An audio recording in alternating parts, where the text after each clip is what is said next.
I've literally tried to record this video probably 5 times right now. But we'll start off with a little drum roll for the first video, for actually taking the leap, the plunge into the YouTube space. So, yeah, that was a kind of underwhelming introduction. But hey, we're making the first video. That's the main thing. You know, you got to start somewhere. Even if it's small, even if it's large. It don't matter. We made the first one. But yeah, as you can tell by the title, it's kind of a different one. Why I shaved my head. Now, we won't focus on this side too much. I know it kind of looks like a chessboard at the minute with all the different squares just dissected out of my head. But we'll focus on that side. That side ain't too bad, you know. I like it. This is my normal hairstyle, but we'll take it. The hairline's still intact.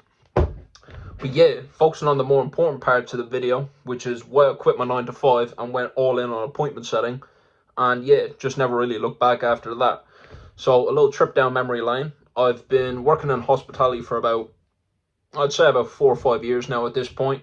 You know, it was okay. It was okay. You know, I'm not shitting on the whole hospitality sector, you know, working, you know, in the restaurant scene, or, you know, there's nothing wrong with it. You know, I actually kind of got into the job for the simple fact of it kind of put me outside my comfort zone.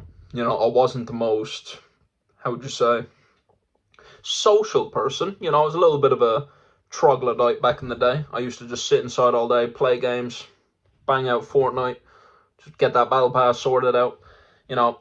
So I wasn't necessarily the most outgoing. I wasn't always a person that tried to push myself outside my comfort zone or get out and do things. So I felt like getting into a job like that where it's kind of high pressure, there's a lot going on, you're talking to people every single day, just making sure everything's going according to plan, lickety split. So yeah, I just kind of got into that job because it was the closest thing to me, and I've been doing that for a very long time. And I think that was the issue. Is it kind of passed me by very quickly. Like, I got into it, you know, obviously things were, I wouldn't say great now, arguably kind of terrible, but I felt like I just kind of got used to the whole thing. I was just doing it for a very long time, and the days were just kind of passing me by because it was the same repetitive job every single day, serving tables, doing this, bringing out food, all that stuff. And, you know, I'm not shitting on anyone that works a 9 to 5. We have to at the end of the day. You know, I used it essentially for myself to lay the foundations down for what I actually wanted to do. You know, stack bricks aside, learn some skills, get better at socializing. You know, we all have to do these things at one stage of life, one way or the other. Otherwise, you're just going to be a bit of a degenerate, to put it bluntly. But yeah, I've done that for a while, and I know it started to hit me a bit that, you know, I've been putting in so much work, doing the inputs every day, trying to get better at the job every day. But I felt like I was kind of getting capped out after a certain period of time where, you know, I never got a promotion. I never got asked for a promotion. To be fair, I never even asked for one myself, so I can't really expect that. But mainly, I think the thing was that it was just so repetitive to me. That I was just doing the same shit every single day, and nothing was really changing. There was no variant in the job. And I don't know, like, I know for some people that stuff is fine, I guess, because there's security in it. There's a blanket. You get your pay at the end of the week, I guess, for doing the same things every day. It's a guaranteed thing. That's fine. But for me, it was just, I felt capped out in terms of, like, I didn't feel like I was actually doing something that was challenging me, or it felt like I was kind of hitting my potential. So, and I knew a couple of people to begin with that were kind of trying things on their own in the online space, you know, between info, appointment setting, sales, closing, you know, all these different things that people do be trying out. Because to me, the whole online space, or the whole atmosphere there, I didn't really know a whole lot about it. I didn't know exactly what was going on, or I'd say I was probably one of the more skeptical people when it came to that space. I didn't know exactly, you know, if it was even possible, or if it was a scam, or if it was just course selling gurus and all these Indians and stuff like that. No offense to the Indians, but nah. I knew my friend got into a closing role, and he was just kind of telling me about it, and the fact that he was only working like 4 or 5 hours a day doing that. But yeah, somehow he was making nearly 5 times what I was making in a month. I thought that was blasphemy. That was fucking crazy to me.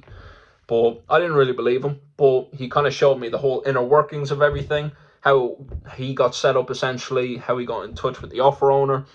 And it seemed more tangible to me then. Like once I actually saw the whole process, how everything worked, then I was kind of thinking to myself, just scratching my now bald head, just thinking, could I actually do something like that?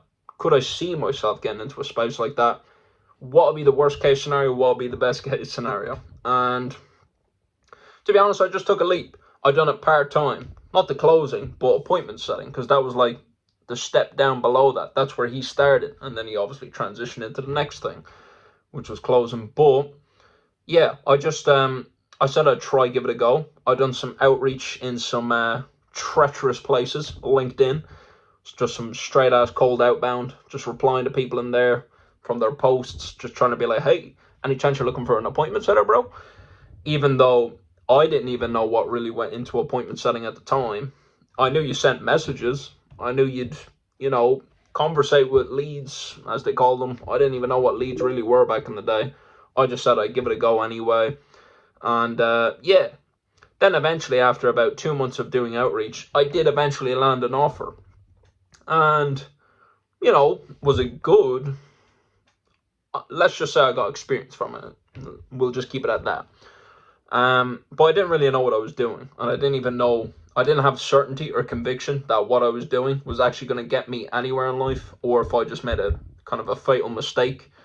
So, I just kept doing it anyway, until eventually, one thing leads after the next. You get good, you develop the skills, you eventually get onto a better offer, and yeah, things just kind of kept going from there. I just said I'd keep it running, see where things go. Worst case scenario, I'm only doing this part time and I still have my job to fall back on. So yeah, I was doing that for a while. Wasn't really making any money. Was kind of kept making mistakes, kept fucking up. Didn't know where I was fucking up, and yeah, then eventually I think things just kind of started tying together. The whole appointment setting process started making more sense to me, and I think the main reason I got into appointment setting itself was because of the low barrier to entry.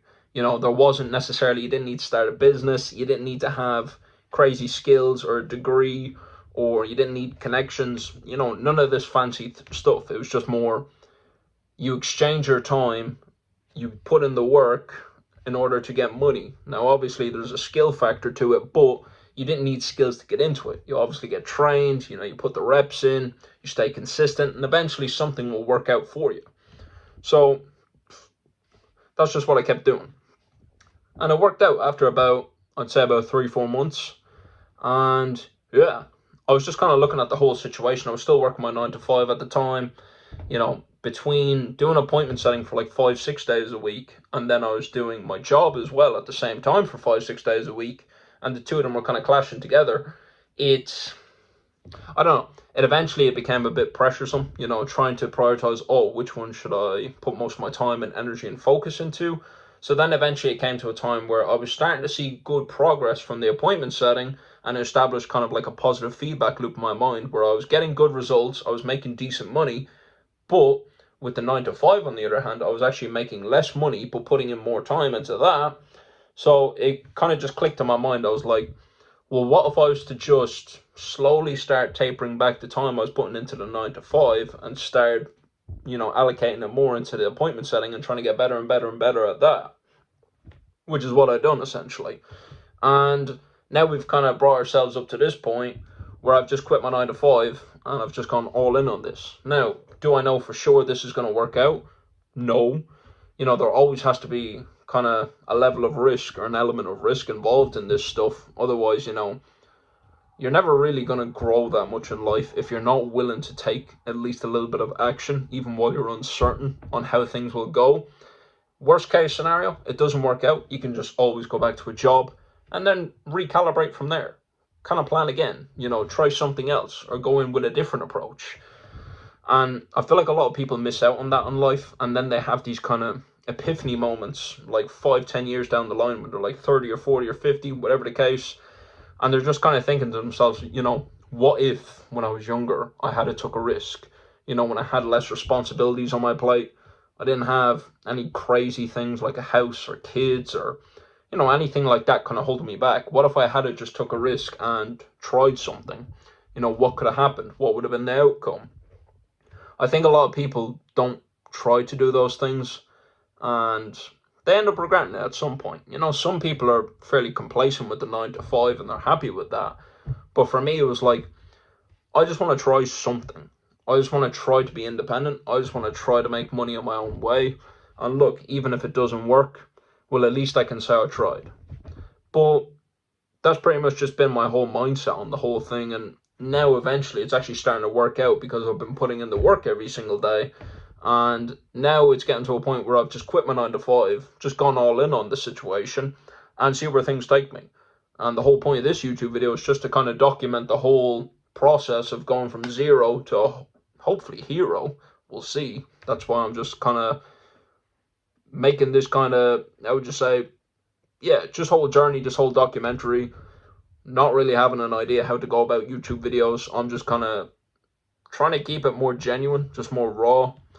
And, you know, I'm going to show the ups, I'm going to show the downs, I'm going to show what I'm learning.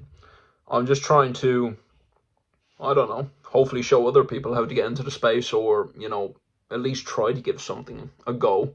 And if it doesn't work out for you, well, at least you can say you tried, I guess. So, yeah, that was probably a terrible first YouTube video. Who cares though? You know, it's all about actually trying, taking action on these things, and just improve. Just keep going. Just keep trying. But yeah, I hope that made sense. And I'm going to be making more YouTube videos in the future, just kind of talking about how we're doing, what the experience has been like so far, what the next step is after this, and yeah, just go from there.